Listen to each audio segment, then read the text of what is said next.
اس لیے آپ سے گزارش ہے کہ ہمیں انہوں نے پریشان کر کے چھوڑ دیا، بہت پریشان کر دیا۔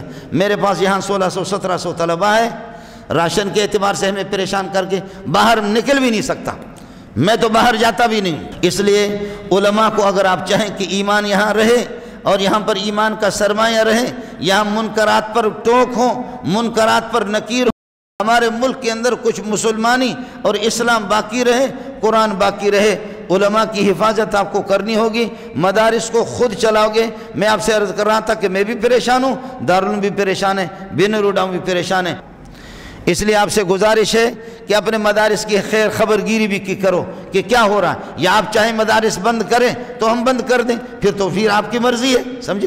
پھر یہ کہ اپنا مولوی اپنا انتظام تو کر سکے گا۔ اس وجہ سے میری پریشانی تھی، آپ سے میں نے عرض کر دیا، آپ حضرات سمجھ بھی گئے ہوں گے کہ بہت مدارس نہایت پریشانی کی حالت میں ہے، اور کوئی سکوٹی مکوٹی جس طرح دینا چاہیے وہ ہمیں دے بھی نہیں رہے، ہماری کوئی حفاظت کی کوئی بھی صورت نہیں ہے۔ اب ظاہر ہے کہ تحفظ اور حفاظت مدرسے چلانا، باہر پر مجھ پر پابندی ہے، تو جب باہر کی پابندی ہے تو یہاں جبریل علیہ السلام آسمان سے تو لے کر کے دسترخوان تو نہیں آئے گا، آپ حضرات کا تعاون ہوگا۔ مدرسے کے راشن کے سلسلے میں کل آپ حضرات آ جائیں، پرسوں آ جائیں، جب ہماری پڑھائی شروع ہوتی ہے، طلباء کو خود اپنی نگاہ سے دیکھیں کہ کتنے طلباء ہیں۔ اس سلسلے میں جو ساتھی یہ کہ تعاون کر سکتے ہیں، اللہ آپ کا حامی ہو، اللہ آپ کا ناصر ہو۔ وآخر دعوانا الحمدللہ رب العالمین۔